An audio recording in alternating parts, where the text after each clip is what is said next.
शिवाय, ओम नमः शिवाय, ओम नमः शिवाय।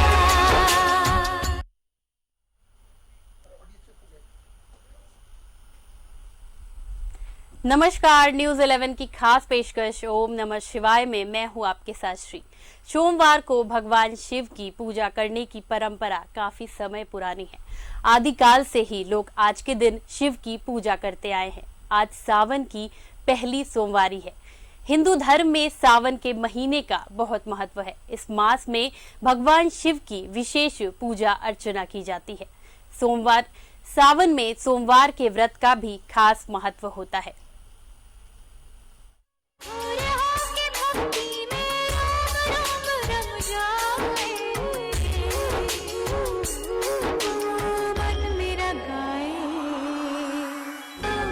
शिवाय, ओम नमः शिवाय, ओम नमः शिवाय।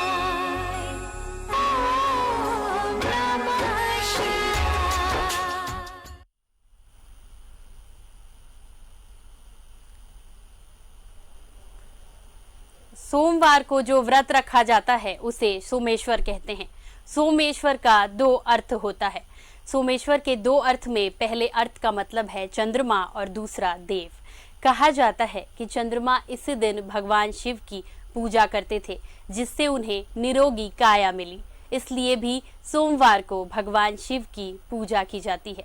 सोमवार को पूजा करने से सभी की मनोकामनाएं पूर्ण होती हैं। आइए पहले देखते हैं ये स्टोरी, उसके बाद आपको मिलवाएंगे पंडित दिव्यानंद जी से, जो हमें बताएंगे सावन में देवों के देव महादेव की पूजा अर्चना कोरोना काल में कैसे करें और उनकी महिमा के बारे में।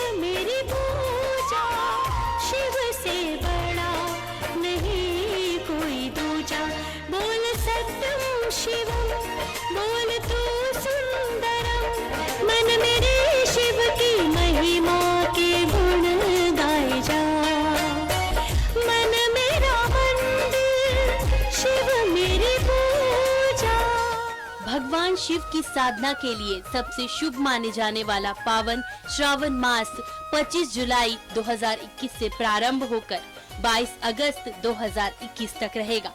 वैसे तो पूरा श्रावण मास ही भगवान भोलेनाथ की पूजा के लिए अत्यंत शुभ है, लेकिन श्रावण मास में पड़ने वाले सोमवार को अत्यंत मंगलकारी माना गया है। शिव शंकर को जिसने पूजा उसका ही उद्धार हुआ। शिव शंकर को जिसने पूजा उसका ही उद्धार हुआ। अंत काल को भव सागर में उसका बेड़ा पार हुआ। भोले शंकर की पूजा करो, ध्यान चरणों में इसके धरो। सोमवार के दिन भगवान शिव की पूजा का विशेष विधान है। श्रावण मास के सोमवार के दिन भोले भंडारी की पूजा करने का विशेष महत्व है, क्योंकि इस दिन साधना करने वाले साधक पर भगवान शिव की विशेष कृपा बरसती है। भगवान शिव का आशीर्वाद दिलाने वाले सोमवार व्रत को आप आने वाले श्रावण अथवा कार्तिक, चैत्र, मार्गशीर्ष, वैशाख मास के शुक्ल पक्ष के प्रथम सोमवार से प्रारंभ कर सकते हैं। शिव कृपा दिलाने वाले इस व्रत को प्रारंभ करने के बाद कम से कम 16 सोमवार जरूर पूरे करने चाहिए। हालांकि बहुत जगह सावन के पहले सोमवार से भी इस पावन व्रत को प्रारंभ करने की परंपरा है। इसलिए यदि आप चाहें तो अपने गुरु की आज्ञा लेकर इस व्रत को श्रावण मास के पहले सोमवार से भी शुरू कर सकते हैं।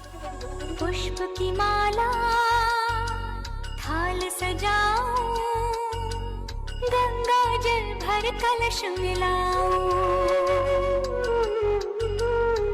ज्योति के दीप जलाऊं, चरणों में नित शीश झुकाऊं।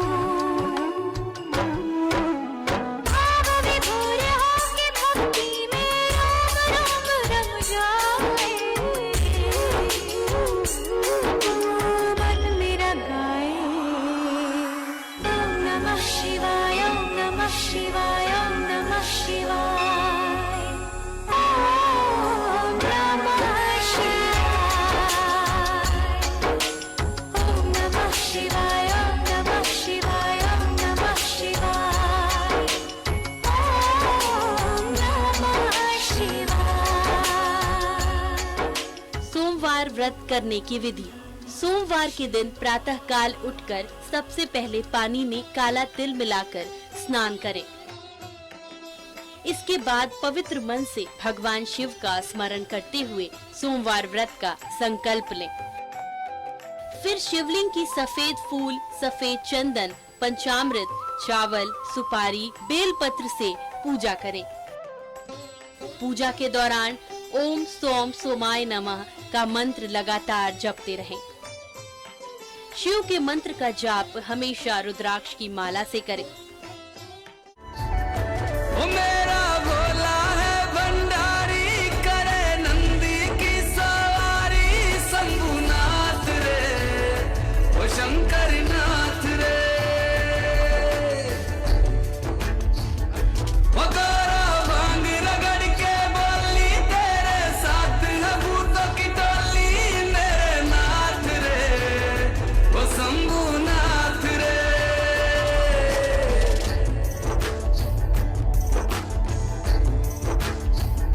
ओ भोले बाबा जी, दर तेरे मैं आया जी, झोली खाली लाया जी, खाली झोली भर लो जी।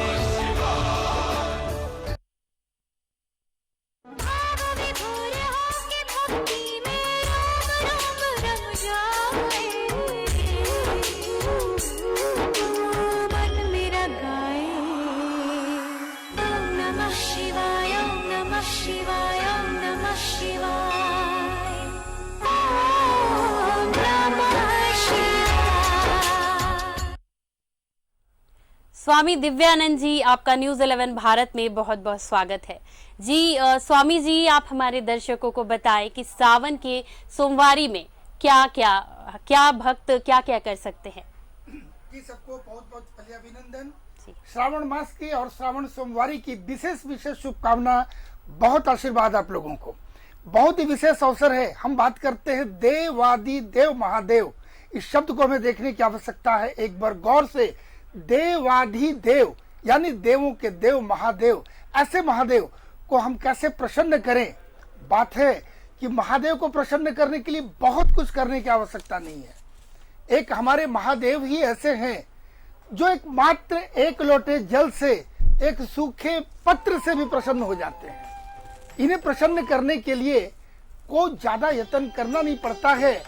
और जैसा श्री आपने बताया, तो सबसे पहले हम आपको न्यूज 11 के पूरे परिवार को, विशेषकर आप सभी शिव भक्तों को बहुत बहुत अभिनंदन। और मैं यह बताना चाहूंगा, कई बातों की हम चर्चा करेंगे, जिसमें सर्वप्रथम हम बात करेंगे कि शिव को प्रसन्न कैसे करें। जैसा मैंने बताया, भगवान शिव को प्रसन्न करने के लिए बहुत ज्यादा हमें किसी तंत्र की आवश्यकता नहीं है। बाबा शिव एक कलश मात्र जल से भी और सूखे पत्र से भी, सूखे पत्र का तात्पर्य मैं ये बताना चाहूं कि यदि किसी के पास कोई भी सामग्री यदि नहीं है और मन में वही भक्ति आता कि दैनंदिन जीवन में श्रावण में आने के दो दिन पहले से ही तरह तरह के प्रश्न आ रहे हैं भक्तों का मोबाइल से, ऐसे भी प्रत्यक्ष कि मेरे पास ये असुविधा है। और ये कोरोना काल, ये भी हमें ध्यान देना है कि कोरोना काल ये विशेष आ गया है, जहाँ लगता है भक्तों के लिए बहुत बड़ा एक बाधा है। लेकिन हम इस पर विशेष चर्चा करेंगे। बाधा नहीं है, मैं तो कहता हूँ विशेष अवसर है जहाँ हम शिव तत्व को प्राप्त कर सकते हैं। प्रतिवर्ष आपने पूजा करी है भगवान शिव को, साक्षात उनके विग्रह को, लेकिन इस बार निराकार ब्रह्म की हम जो चर्चा करते हैं, उस निराकार को प्राप्त करने के लिए, शिवत्व को प्राप्त करने के लिए शिव तत्व की प्राप्ति के लिए, उस तत्व की प्राप्ति के लिए किसी विग्रह की आवश्यकता नहीं है। लगता है शायद भारत विश्व गुरु था, है, और उसका एकमात्र कारण है हमारी आध्यात्मिकता। बाबा भोले शंकर के बड़ी असीम कृपा है, विशेषकर हमारे भारतवर्ष पे, कि कैसे कैसे भक्त हैं। और यदि एक एक भक्त अपने हृदय स्थल में निराकार रूप में बाबा को स्थापित कर ले, मानस पटल पर बाबा यदि स्थापित हो जाएं, तो हम शिव तत्व शिवमय हो जाते हैं। और फिर हम तो सदा ही सारे कार्यों को करते हुए शिव आंगन में क्रीड़ा करते रहते हैं। ऐसे ही भक्ति देते हैं बाबा हमें। मैं बात कर रहा था कि सूखे पत्र, क्योंकि कार्यक्रम के पहले भी ये प्रश्न आए थे कि सूखे पत्र का तात्पर्य क्या होता है। महाराज जी, आप बार बार बोलते हैं, मैं कई कार्यक्रम में बोला हूँ। बेल पत्र बाबा को बहुत प्रिय है, और बेल पत्र की एक मैं बताऊं, कई ऐसे दिन हैं जो बेल पत्र नहीं तोड़े जाते हैं। श्रावण मास में, ये किसी भी महीने में, चाहे सोमवार का दिन हो, चतुर्दशी हो, पूर्णिमा है, अमावस्या है, इस दिन बेल पत्र को नहीं तोड़ते हैं, पहले ही तोड़ के रख ले। जिस दिन तोड़ा जाए, जो शास्त्र की अनुमति के अनुसार, उस दिन भी दोपहर के बाद नहीं तोड़ते हैं, दोपहर के पूर्व तोड़ ले। अब प्रश्न उठता है, क्या कल का तोड़ा हुआ, रविवार के दिन तोड़ा हुआ हम सोमवार को चढ़ाएंगे? अवश्य। बात यहाँ विशेष यही है। बाकी जितने भी फूल पत्र हैं, उसमें एक विशेष बात है कि बासी फूल भगवान को अर्पित नहीं करते हैं, बाएं हाथ से स्पर्श किया नहीं करते हैं, भूमि पे गिर जाए तो स्पर्श उसे भगवान को अर्पित नहीं करते हैं, या फिर कई प्रकार के किसी प्रकार की वो अगर उसमें जीर्ण हो जाए या कीड़े लग गए हों, बासी हैं, धोया हुआ फूल, ये नहीं चढ़ाते हैं। किंतु मात्र हमारे देवाधिदेव महादेव को बेल पत्र चढ़ाते हैं। बासी भी चलेगा, और ये मैं बता दूं कि 6 महीने तक बेलपत्र बासी नहीं माना जाता है। यदि बेलपत्र पुराने हो गए, 4 दिन पुराने, तो निश्चित रूप से सूखेगा। तो मैं आपको बता दूं जानकारी के लिए कि बेलपत्र यदि वो चूर्ण भी हो गया है, बासी तो छोड़ दे, उसे भी आप चढ़ा दे, बाबा प्रसन्न होंगे, स्वीकार करते हैं। इसके मैं वैज्ञानिक पक्ष की भी बात करूंगा इसके बाद, कि वो क्यों करते हैं और ये किसकी मान्यता क्यों है। हम पहले धार्मिक पक्ष को, आध्यात्मिक पक्ष को हम चर्चा कर लें पहले आपके साथ। स्वामी जी, सोमवार व्रत के पीछे की कथा के बारे में बताइए। सबसे पहले सोमवार की बात अगर बताना चाहें, तो सोमवार का दिन हमारे 7 दिन है, नवग्रहों के हिसाब से भी नामांकन किया गया है 7 ग्रहों, 7 दिवस का, सोमवार, मंगलवार, बुधवार। उसी प्रकार से सोमवार की चर्चा जो करते हैं, हमारे 365 दिन प्रति कोई न कोई महीना, कोई न कोई दिन वो किसी न किसी देवी देवताओं को समर्पित है। सोमवार का दिन बाबा भोलेनाथ को, जो चंद्रमा का दिन है, वो सोमवार को समर्पित है। सोमवार की कई घटनाओं को हम लेंगे। देवी सती, जब उन्होंने संकल्प लिया कि मैं विवाह करूंगी तो शिव से ही करूंगी, अन्यथा मैं आजीवन अविवाहित रह जाऊंगी, ऐसा संकल्प लेके माता ने हजारों वर्ष तक तपस्या की।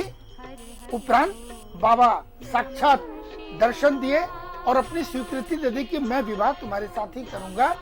और अंततोगत्वा जब माता पार्वती हो गई वो सती, तो माता के साथ विवाह हो गया बाबा शिव का। जिस दिन विवाह हुआ, उस दिन सोमवार का दिन था। जिस दिन बाबा पहली बार हिमालय में देवी मैना के यहाँ, यानी अपने ससुराल जाते हैं, उस दिन सोमवार था। जिस दिन समुद्र मंथन में कई प्रकार के चीजें जो निकली, उसमें विष भी निकला, और जिस दिन विष निकला और सभी देवताओं की रक्षा और हमारे संतान की रक्षा के लिए बाबा ने जब हलाहल पान किया, वो दिन भी सोमवार था। तो भगवान शिव से संबंधित कई प्रकार की ऐसी रोचक घटनाएं हैं, जो सारे दिन वो संयोगवश या जो भी कहा जाए वो सोमवार ही था। तब से ये श्रावण के महीना में विशेषकर सोमवार का दिन या श्रावण महीना ना भी हो तो भगवान शिव को प्रिय है। और श्रावण का महीना के अंतर में जब सोमवार का दिन है, ये अति विशिष्ट है। इस दिन भगवान, ये मान्यता है कि पूरे सावन में हमारे पृथ्वी पर ही वास करते हैं हमारे साथ। हम अपने नग्न आंखों से हम बालक देख नहीं पाते हैं क्योंकि हमारी भक्ति की अवस्था नहीं है, किंतु मान्यता है कि बाबा हमारे साथ हैं निश्चित रूप से। साथ ही साथ श्रावण और ये सोमवार के दिन वो विशेष रूप से उनकी उपस्थिति रहती है अपने भक्तों के लिए। वो लगातार अपने वरद हस्त लेकर अपने संतान के लिए हमेशा तैयार रहते हैं। तो सोमवार की विशेष पूजा है। सोमवार के दिन हम चाहें तो बाबा को कैसे रिझा सकते हैं, ये हमारी भक्ति के ऊपर है। जी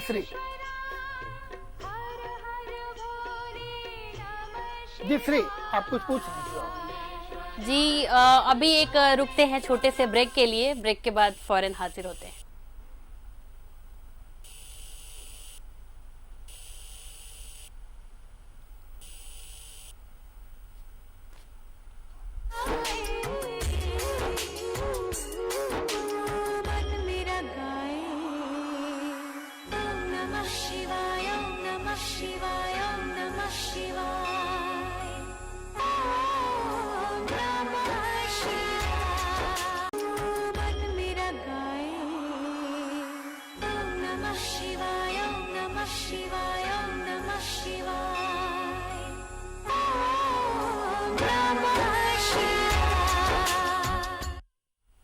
न्यूज़ 11 भारत में आपका एक बार फिर से बहुत बहुत स्वागत है। हम अभी पंडित जी से बात कर रहे थे, तो पंडित जी हमें बताएं कि सोमवार के दिन ऐसा क्या करें कि भगवान खुश हो।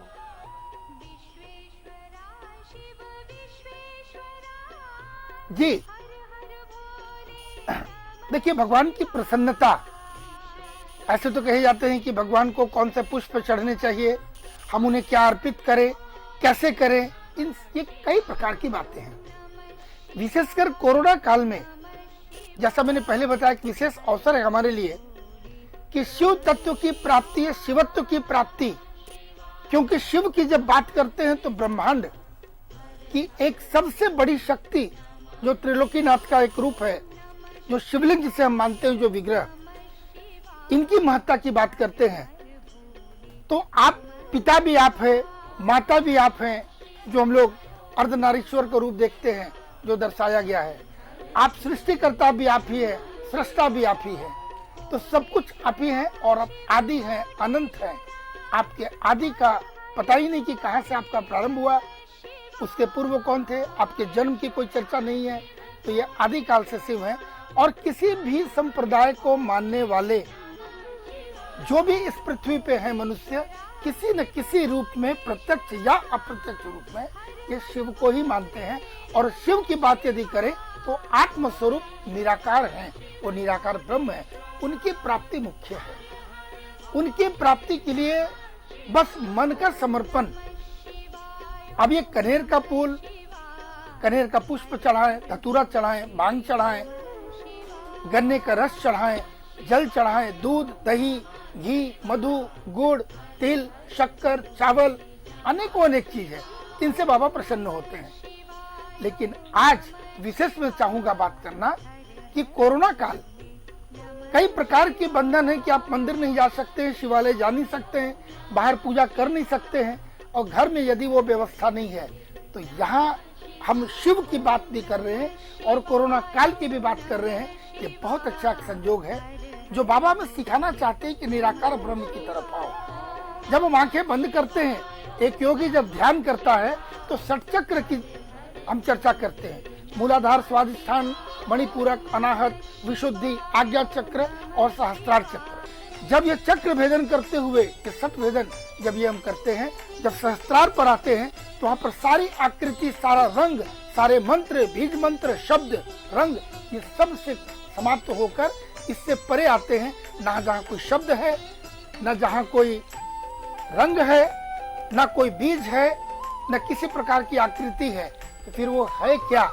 वहाँ आता है अनहद नाद, जो ओम का उच्चारण है, जो एक ब्रह्मांड का साउंड है, जिसे नासा अभी आज हाल में वो लगभग सुना है और वो प्रमाणित किया है कि इस प्रकार के एक साउंड आते हैं। और कैलाश मानसरोवर की बात हम छोड़ नहीं सकते हैं सावन महीने में, क्योंकि बाबा का निवास स्थान कैलाश मानसरोवर है। कैलाश मानसरोवर की बात कही जाती है, एक विशेष सर्टेन दूरी पर जब आप जाएंगे तो वहाँ एक विशेष साउंड सुनाई पड़ती है, जो बाबा के डमरू की आवाज और ओंकार की आवाज आती है। जब आप गहन ध्यान पे जाते हैं तो गहन ध्यान में जाने के बाद जब बाहरी सारे दृश्य आपके मानस पटल से समाप्त हो जाता है और आपके कानों में जब बाहर की आवाज नहीं आती है, तो वैसी स्थिति में एक अंदर अनहद नाद गूंजता है, जो ओंकार है, वही शिव है, वही शिव तत्व है। यानी हम कहीं जाने की आवश्यकता नहीं है, हमें वापस अंदर आने की आवश्यकता है, क्योंकि आत्मा की बात करते हैं तो अपने हृदय स्थल पर रखते हैं। कोई बोलता है ना कि अपने कलेजे पे हाथ रख के पूछो, ये कलेजे पे हाथ क्यों बोलता है, हृदय पे रख के बोलो। कोई सच बोलता है तो यहाँ पर हाथ रखता, स्वतः उसके हाथ जाती है, अगर नहीं भी सिखलाया गया। यानी वो ब्रह्म स्वरूप शिवत्व यही स्थापित है। यानी हमें यहीं लौट कर आना है, आत्मदर्शन करने, बाहर की नहीं, अंदर आना है और आत्मदर्शन करते हैं। जब आत्मदर्शन करते हैं तो शिवत्व की प्राप्ति होगी। आंखें बंद करने के बाद शिव का दर्शन हो और वो अनहद नाद, जब वो नाद हमें सुनाई पड़े तो शिव तत्व की प्राप्ति होगी। उसके लिए न किसी रंग न किसी पुष्प की आवश्यकता है। कोरोना काल में मन कौंध रहा था कि इस बार संभवतः हम शिवालय जा नहीं पाएंगे, बाबा को जल अर्पित कैसे करेंगे। इस बार ध्यान मुद्रा में बैठकर बिना किसी सामग्री की, जो साकार पूजा करते हैं घर में भी शिव जी को स्थापित किए होंगे या कर लें, तो मैं ये भी बताऊं, घर में जो शिव जी को शिवलिंग रखते हैं वो बड़ा नहीं होता है।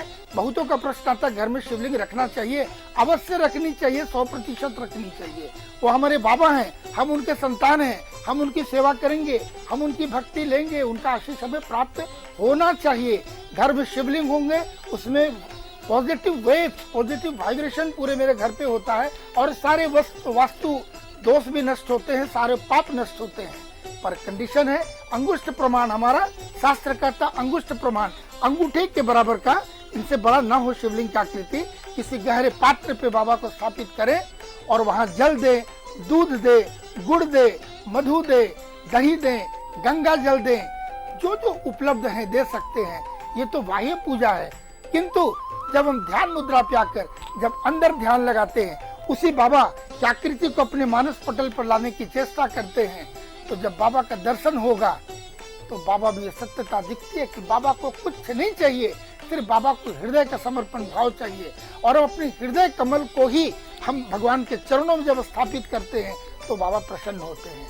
हम जितने भी फूल, पुष्प, पत्र जितने भी ले आए, उनके ही बागीचे में उनका ही दिया हुआ तेरा तुझको अर्पण, हम आप ही को समर्पित करते हैं। भगवान हमारा कुछ भी नहीं है, ये शरीर भी हमारा नहीं है, इस शरीर पर भी अपना आधिपत्य नहीं है, किंतु एक चीज अपना है, वो है हमारा हृदय।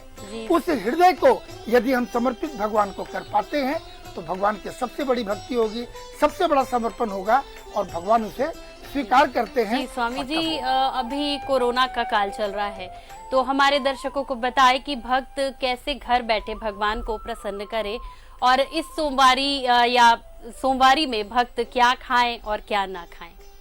जी, अच्छा प्रश्न किया है श्री आपने। जी देखिए, सबसे पहले खाने पीने की बात है। सात्विक भोजन ये तो कहा जाएगा, क्योंकि सांसारिक लोग कई प्रकार की चीजों का वो ग्रहण करते हैं, कई सेवन करते हैं उनकी रुचि के अनुसार वो, किंतु जब हम भक्ति और पूजा की बात करते तो सात्विक भोजन हो, और सात्विक में लहसुन, प्याज, ये सारी चीज भी वर्जित होनी चाहिए। और जितनी सादा और कम मात्रा में खाएं, फ्रीक्वेंसी भी कम हो, शरीर को ध्यान देखते हुए किसका कैसा शरीर है, स्वास्थ्य कितनी अनुमति देता है, उसकी जीवन शैली कैसी है, देश काल जलवायु परिस्थिति को दृष्टिकोण पे रखते हुए अपने आहार आप तय करें। ख्याल रहे यथासंभव कम और सात्विकता हो। यह करते हुए भगवान को अपनी भजन करना, और सबसे ज्यादा एक मंत्र में बता दे रहा हूं जो सभी जानते हैं, समय पर स्मरण कराने की आवश्यकता है। मंत्र शिव के कई हैं, महामृत्युंजय भी कर सकते हैं। महामृत्युंजय भी 3 प्रकार के होते हैं, पूर्ण महामृत्युंजय, महामृत्युंजय और लघु महामृत्युंजय। किंतु पंचाक्षरी मंत्र जहाँ भी शिव की बात आती है तो पंचाक्षरी मंत्र है वह है नमः शिवाय। प्रश्न उठता है, जाप में प्रारंभ में ओंकार लगाते हैं, प्रणव लगाते हैं, ओम नमः शिवाय, तो ओम बोलते हैं तो फिर ज्यादा होगा नमः शिवाय। ये 5 अक्षर है, पहले में लगाए ओम, उसके बाद नमः शिवाय, नमः शिवाय, नमः शिवाय, या वाचिक या उपांशु या मानसिक पूजा के समय वाचिक कर सकते हैं। ज्यादा से ज्यादा संख्या में पूरे श्रावण मास में विशेषकर सोमवार के दिन आप पूजा कर रहे हो ना भी कर रहे हो, कोई दूसरे कार्य में भी आप व्यस्त हो, लेकिन मन ही मन, जो मन ही मन है, यही एक पासवर्ड है जो आपको और शिवत्व को जोड़ता है, नमः शिवाय। इस मंत्र का जाप यथासंभव मानस पटल पर बाबा को स्थापित कर ले, सारे कार्य को करते रहें जो आपकी दिनचर्या है, और प्रयास रहे अनर्गल वार्तालाप न करके ध्यान पे रहें, बाबा के ध्यान में रहें, भजन करें, कीर्तन करें, कुछ ना तो मंत्र जाप करें। मंत्र जाप यथासंभव मन पे ही हो, बाबा अवश्य होंगे और आपके मंत्र सिद्ध हो जाते हैं। तो ओम नमः शिवाय की बात जी। जी स्वामी दिव्यानंद जी, आपने हमारे दर्शकों को और शिव भक्तों को सोमवारी के बारे में बताया, आपका बहुत बहुत धन्यवाद। अब आपको छोड़े चलते हैं महादेव की आरती के साथ।